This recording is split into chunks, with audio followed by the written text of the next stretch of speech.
আসসালামু আলাইকুম everyone, welcome to my new YouTube channel Mariyam's mom ব্লগে। তো আজকে পবিত্র রমজান মাসের শেষ রোজা দিন। তো শাওয়ালের চাঁদ উঠে গেছে। তো আজকে যে মাসটা দিয়ে আমরা কষ্ট করে রোজা রাখলাম, সেসব ব্যক্তির জন্য এই মাসটা অনেক কষ্ট হয়েছে। যারা রোজা রাখেনি তাদের জন্য অনেক কষ্ট হয়েছে। তো তাদের কষ্ট আজকে দূর হলো।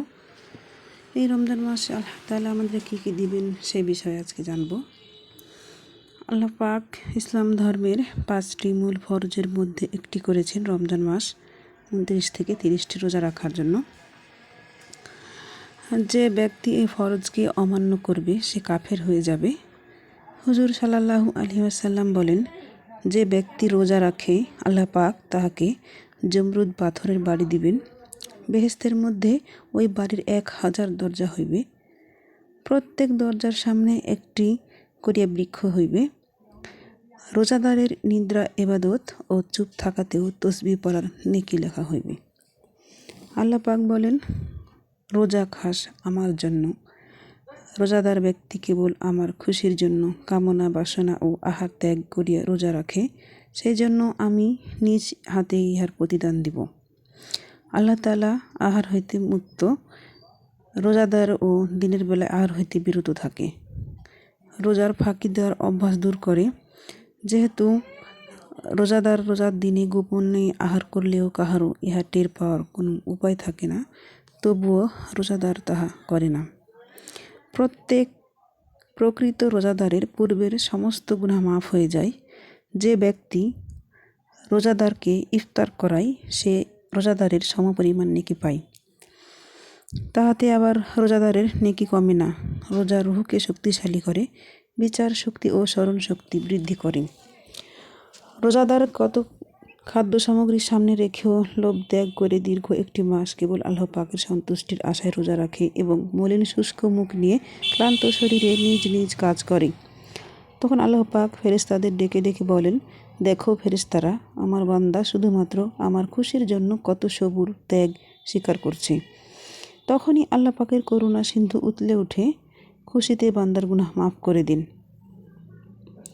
হুজুর সাল্লাল্লাহু আলাইহি ওয়াসাল্লাম বলেন, যে ব্যক্তি রমজান মাসে জুমার দিনে ইবাদত করে সে 1000 বছরের চেয়েও বেশি ইবাদতের নেকি পায়।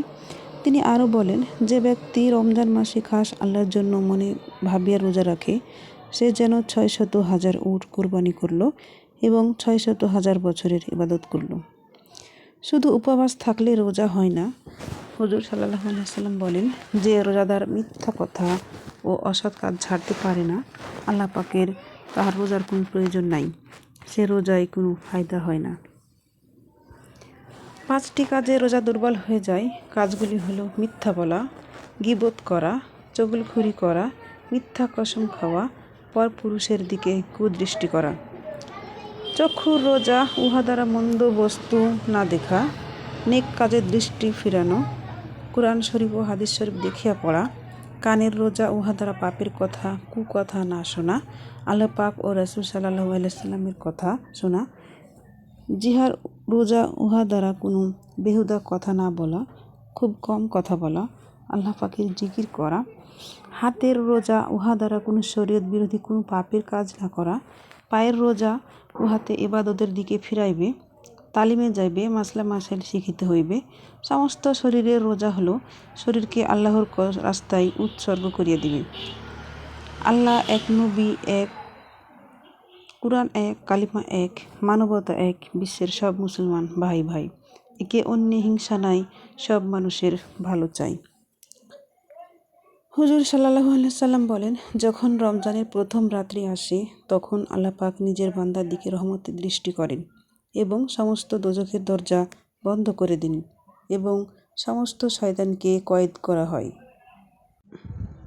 নিগাহবান ফেরেশতা রিদওয়ানকে আল্লাহ পাক বলেন, আমার রোজাদার বান্দাদের জন্য বেহেশত সাজাও। রমজান মাস শেষ না হওয়া পর্যন্ত উহার দরজা বন্ধ করিও না। আবার জাহান্নামের ফেরেশতা মালিককে বলেন, হে মালিক, সমস্ত রমজান মাসে দোজখের দরজা বন্ধ করিয়ে দাও। আমার নবী সাল্লাল্লাহু আলাইহি ওয়াসাল্লাম আরও বলেন, মানুষ যদি জানিত যে রমজান কত বড় নিয়ামত, তবে সারা বছর রমজান থাকিবার জন্য আকাঙ্ক্ষা করিত। পবিত্র রমজান মাসের জন্য বেহেশতকে অপূর্ব সুঘ্রাণে সুরভিত করা হয়। যখন রমজানের প্রথম রাত্রি আসে তখন আরশের নিচ হইতে একটি সুমধুর বাতাস বহিতে থাকে। উহার প্রবাহে বেহেশতের পাতা, ফুল, কলি, দরজা, জানালা ও কড়াসমূহ হেলিতে থাকে, যার দ্বারা এমন এক মনোমুগ্ধকর হৃদয় গলানো সুর বাহির হয়। তখন ডাগর ডাগর চক্ষুওয়ালা হুর বালাগুন বালাখানা হইতে বাহির হইয়া দরজার দাঁড়াইয়া বেহেশতের সর্দার রেদওয়ানকে জিজ্ঞাসা করে, ইহা কোন রাত্রি? তিনি বলেন, ইহা রমজানের প্রথম রাত্রি। মুহাম্মদ সাল্লাল্লাহু আলাইহি সাল্লাম বলেন, এর উম্মতের জন্য আজ বেহেশতের সমস্ত দরজা খুলে দেওয়া হয়েছে এবং জাহান্নামের সমস্ত দরজা বন্ধ করে দেওয়া হয়েছে এবং সমস্ত শয়তানকে শিকল দ্বারা বেঁধে রাখা হয়েছে। আল্লাহ পাক বলেন, রমজান সেই মোবারক মাস যে মাসে পবিত্র কুরআন শরীফ নাজিল হয়েছে। শাবান চাঁদের শেষ তারিখ আমার নবী সাল্লাল্লাহু আলাইহি ওয়াসাল্লাম একটি গুরুত্বপূর্ণ ভাষণে বলেন, হে মানব জাতি, তোমাদের নিকট অতি মহান গুরুত্বপূর্ণ একটি বরকতওয়ালা মাস আসছে।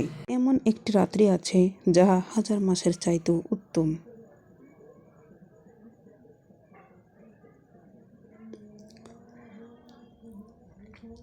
আল্লাহ পাক এই মাসে দিনের বেলায় রোজা ফরজ করেছেন। যে ব্যক্তি রমজানের রোজা রাখে এবং তারাবির নামাজ পড়ে এবং অন্যান্য ইবাদত করে, সে নবজাত শিশুর ন্যায় নিষ্পাপ হয়ে যায়। এ মাসের নফল ইবাদতে অন্য সময়ের ফরজ এবং নেকি সমান পাওয়া যায়, আর একটি ফরজ আদায় করলে অন্য সময়ের 70টি ফরজ আদায় করার নেকি পাবে। ইহা সবরের মাস এবং সবরের পরিবর্তে আল্লাহ পাক বেহেশত রেখেছেন। ইহা মানুষের সহিত সহানুভূতি করিবার মাস। এই মাসে মুমিন লোকদের রিজিক বাড়িয়ে দেওয়া হয়। যে ব্যক্তি কোনো রোজাদারকে ইফতার করায় কিছু খেজুর বা একটু পানির শরবত বা এক ঢোক দুধ বা অন্য কিছুর দ্বারা, সে ব্যক্তির জন্য ইহা গুনাহ মাফের এবং দোজখের আগুন হইতে বাঁচার কারণ হয়ে দাঁড়ায়। ইহা এমন একটি মাস যার প্রথম 10 দিনে আল্লাহর রহমত নাজিল হয়, দ্বিতীয় 10 দিনে গুনাহ মাফ করা হয়, তৃতীয় 10 দিনে দোজখ হইতে মুক্তি দেওয়া হয়। যে ব্যক্তি এই মাসের চাকর চাকরানির কাজের বোঝা হালকা করিয়া দেয়, আল্লাহ পাক তাহাকে দোজখের আগুন হইতে নাজাত করিয়া দেয়। আমার নবী সাল্লাল্লাহু আলাইহি সাল্লাম বলেন, ওহে আমার উম্মতেরা, তোমরা এই মাসে 4টা কাজ বেশি বেশি করবে। 1. কালিমা তাইয়্যিবা বেশি বেশি পড়বে, আস্তাগফিরুল্লাহ বেশি বেশি পড়বে, আল্লাহর নিকট তাহার সন্তুষ্টি ও বেহেশত প্রার্থনা করবে, আল্লাহর অসন্তুষ্টি, তাহার গজব, আযাব ও দোজখ হইতে পানা চাইবে। তো ভিউয়ার্স, যদি আমার ভিডিওটি ভালো লাগে, কথোপকথনগুলো ভালো লাগে, তো ভিডিওটি অবশ্যই লাইক দিয়ে একটি কমেন্ট জানাবেন এবং আমার চ্যানেলটি অবশ্যই সাবস্ক্রাইব করবেন। তো আগামীকাল পবিত্র ঈদ উল ফিতর, সবাইকে ঈদের শুভেচ্ছা, ঈদ মোবারক। Thank you.